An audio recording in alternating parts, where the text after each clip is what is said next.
It's the 21st show. I'm Brian Mackey. And we turn now to the ongoing fallout from revelations of sexual harassment by now former State Representative Harry Benton. The Democrat resigned under pressure last month after it came out he'd been making unwanted advances and engaging in other harassing behavior with both a young staffer in his office and separately with a lobbyist. For some members of the House, the episode has also called into question the leadership of Speaker Emanuel Chris Welch, not only for how he handled the staffer's initial complaint several years ago, but also how he conducted himself after that. In one case, he responded to a text message from the woman asking for career advice by suggesting they take their chat to a disappearing messages app and meet in person in the bar of a steakhouse.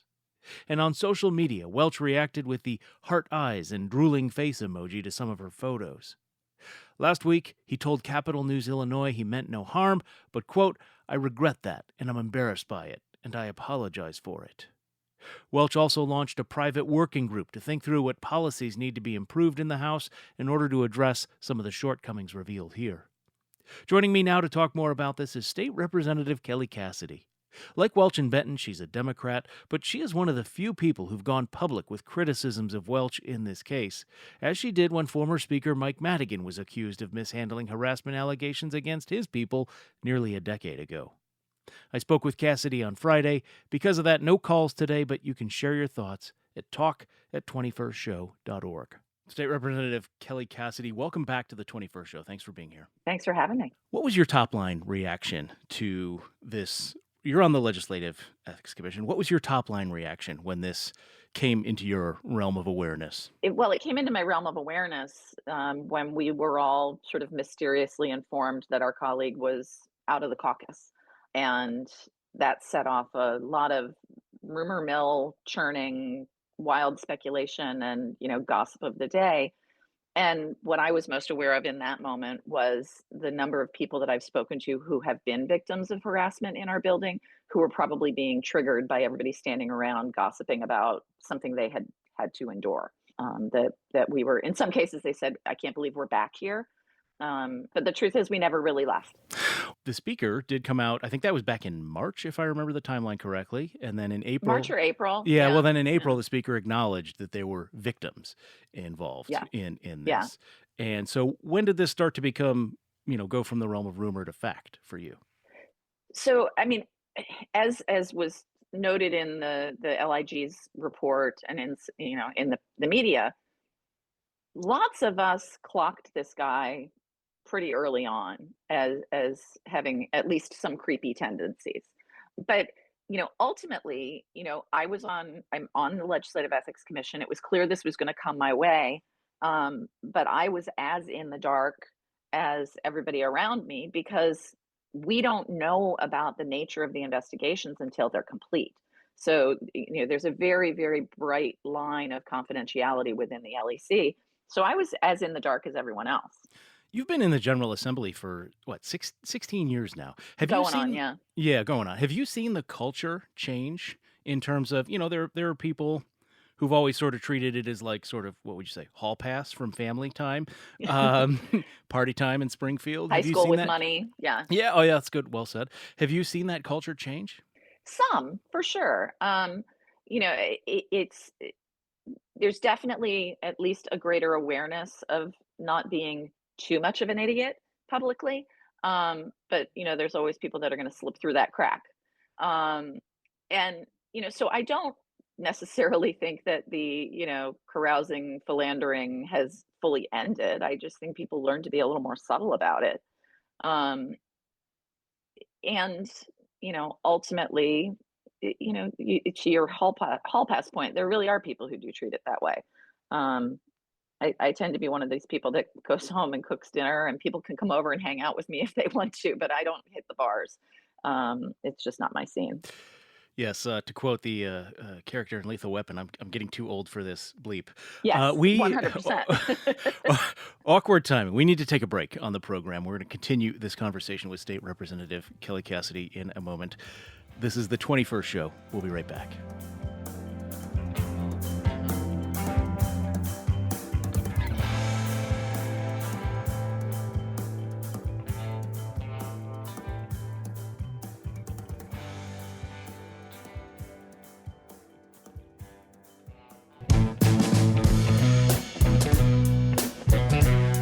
21st show. I'm Brian Mackey. Let's get back to my conversation with State Representative Kelly Cassidy. We taped this on Friday morning. This is about the ongoing fallout from, I guess, allegations, many of which have now been founded against former State Representative Harry Benton about sexual harassment and the ongoing fallout this is creating for House Speaker Chris Welch over his handling of this case and some other issues that have come to light in the wake of it. Again, I spoke with Cassidy on Friday afternoon, so we're not taking calls for the show today, but you can always let us know what you thought. Talk at 21stshow.org. So, Representative, one of the reasons I wanted to talk to you is you had a constituent newsletter this week that I thought really neatly laid out some of the complications of trying to get accountability for this sort of bad behavior in the Capitol. And it has to do with how many different, let's take one of the few score of session days that happen every year. How many different employer-employee relationships and rules or lack of rules exist? Can you lay that out for us? Absolutely. I have described our workplace as unflow chartable, because unlike in a regular workplace where you might have, you have employees and then you maybe have clients or customers, right? The relationships are pretty clear. In the Capitol, we've got employees of the various partisan caucuses. We have employees of state agencies in the executive branch. We have advocates who maybe are in-house counsel or in-house lobbyists to both small nonprofits that may or may not have a functioning human resources office and big corporations whose human resources department may not even know where Springfield, Illinois is. And you've got contract lobbyists who might work for law firms or might be single, sole practitioners. You've got volunteer people coming into the building. You've got constituents coming into the building. It's really, and all of those folks interact. And in any place along the way, you could have one of these conflicts come up. What sort of rules are in place to try and prevent harassment? Because this is, as we talked about before the break, deja vu, right? Yeah, We went through this nearly a decade yeah, ago. yeah. And like I said, I think a lot of it has just gone more underground. So to folks who say, I can't believe we're back here, I just keep saying we never really left. And so the rules that were put in place, and the last time we revisited these procedures and policies and laws was under Speaker Madigan, who famously left the legislative inspector general position vacant for years and would refer to our efforts. He would warn people who wanted a stronger inspector general that you don't want one going rogue, and as if it's some sort of boogeyman. But what we have are each caucus has their own personnel policies. In the wake of these changes, the House caucus hired their first human resources person. Now that's close to 10 years ago. And so each caucus has their own personnel policies that may or may not align with each other. Um, each agency also has every level of government has their own inspector general. But those processes are fairly well aligned with each other. And the reality is, you can sort of ask your human resources department to handle something. There's no mandate that if you report, it has to go to the LIG. What the mandate is that you have to act on it. And there's very little guideline around what that looks like. And so, the speaker says he did an investigation. Well, he talked to the two parties involved and decided it was a he said, she said. That's not an investigation. That is, as I used to say about what Speaker Madigan would propose in terms of ethics reform, the least you can do. And so, we don't necessarily have a really good process laid out anywhere in the building for how to truly get to the bottom of these things and what to do about it when you do. But common sense would dictate you would want to talk to more than just the perpetrator and the victim and make a decision based on that alone. Is one of the other issues here that you, as a state representative, you are not an employee of the House Democratic Caucus, right? It is not legally an employer-employee relationship, if I understand it correctly. It's Exactly. quite a bit more complicated. Yeah. It is, and therefore, there are some open questions about where in this mythical flowchart that isn't really a flowchart, our district office employees fall, right? They are at will employees of the members. Now, I will say the Senate personnel policies give the district office employees the same rights as the Capitol employees under their policies. So it is not impossible to provide more robust protection for them. But it is a little bit complicated. But that protection can be provided without that connection between the member and their district office being interfered with, because the Senate has done that quite. That's just what they do. It's normal. We are, as members, able to request the support and assistance of our Human Resources Department, um, but it's sort of on an as needed basis rather than it being a formal connection. How well or poorly do you think the legislative inspector general functioned in this case? I was talking last week with the two Tribune reporters who've been covering this story, Jeremy Gorner and Rick Pearson, and you know, uh, one of the things that we noticed is that the last public report made public was dated 2019. And, you can see that it was 19 dash, I don't remember if it's 25 or 26, which suggests there's like dozens of cases every year. Maybe these are specious allegations. I don't know how many of them come before you on the, ethics commission. I guess I could actually look that up as a number. It is not many. Do you think, how well or poorly do you think the legislative inspector general's office is functioning and doing, what it should be doing? Well, to the premise, like, I've only been on the LEC for this year, and to this point, we had only um, been getting reports about closed cases, and they would be maybe one or two lines that suggest, somebody complained that a member was using their state office for political purposes. I made a visit. They have a campaign office next door, and the sign was in the next door window. There was no violation, case closed. So the vast majority of what comes before him and there and eventually us are sort of nothing burgers. Um, and so I did see folks that like, I don't remember what number this case is. It's like 5 or 6 or 7 or something like that. What about all those others? What else happened? And most of them were people calling up and making a complaint that wasn't based in anything, or making a complaint about the executive branch when he's the legislative inspector general, things like that. So this is the first really big case that we've had since I've been there. Um, I know that there are folks who have pointed to concerns about the inconsistencies that one of the victims laid out, um, concerns about the LIG's rebuttal to her claims of inconsistencies. So I think that this is something that we as an LEC are going to have to look at and talk about. But in this instance, he took something really, really difficult and convoluted and tried to make some sense of it. Having included claims from 2023 that maybe he couldn't even talk to the victim in that case. There were a lot of challenges based on how this came to be in front of him. Where do we go from here? So, House Speaker Chris Welch has said he wants to create a working group to improve how the General Assembly responds to accusations of sexual harassment. There are people who have issues. I know working groups have been used quite a bit under Welch's leadership.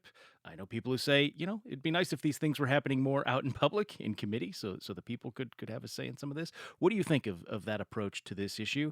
You yourself have been in the news about your reaction to this, so Yeah. take us through that.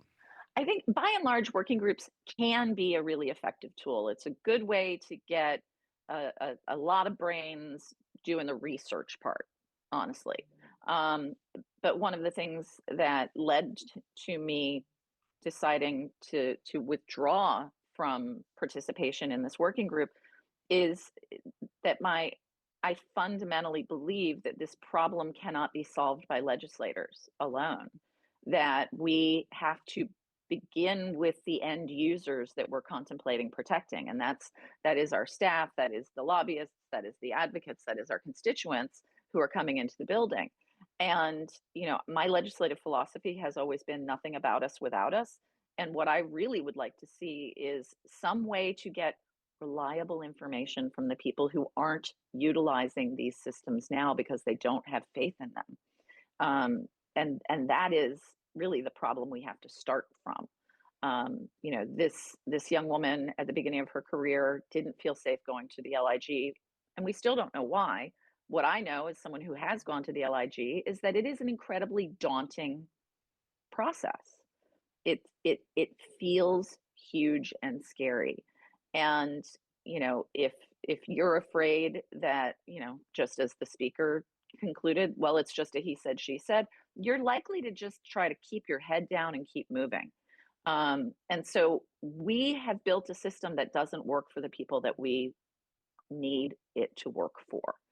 And so what I have been sort of working on myself and wanted us to take a look at, and it is finding a way to get good information from people who are afraid to speak and use that information to build the systems that they need. And so, yeah, it can't be a fully closed process. I chair a different working group in the House, the Dobbs working group, and we have been very much about inviting others to be at the table with us. When we meet with providers and advocates and partners in the Senate and partners in the governor's office and the attorney general's office, because I do believe those conversations are much more instructive that way. I'm looking at a news headline here from 2018. State representative says she's facing retaliation for speaking out against Madigan. And that's obviously about you. Why did you choose to speak out again this time, specifically against Speaker Welch and his handling of this case, when so many of your colleagues have not? At the end of the day, you are never safer from retaliation than when you're standing in the middle of the street screaming the truth. And that's something I would like all of my colleagues to understand and all of these victims to understand. That as hard and scary as it can be, and I don't like that I have colleagues dragging me and talking about me in very unpleasant ways as they try to defend the speaker. But the bottom line is right, and we can't. If I hide, that's telling the victims who are hiding that they've made the right decision. There are people who are going to say she's doing this because she wants his job. What do you say to that? Sorry, I don't know why in the world anybody would want to be speaker. It's a terrible job. I have no interest in being Speaker of the House. I have a great deal of interest in having a Speaker of the House who is going to be the leader we deserve and need. Can Welch maintain your confidence to do that? That remains to be seen. The Speaker's election is going to be in January. We're going to have months of this. We're going to be on the doors for ourselves or our colleagues when the mail is full of, all of the news about the police reports and the sexual harassment suits and all the stuff from the past. And then this stuff, whether it's his social media activity, his mishandling of the case, all of these things. This is going to be in our faces for months. How he navigates that is going to be very telling. State Representative Kelly Cassidy, thank you for being with us and sharing your perspective on the 21st show. Thanks for having me.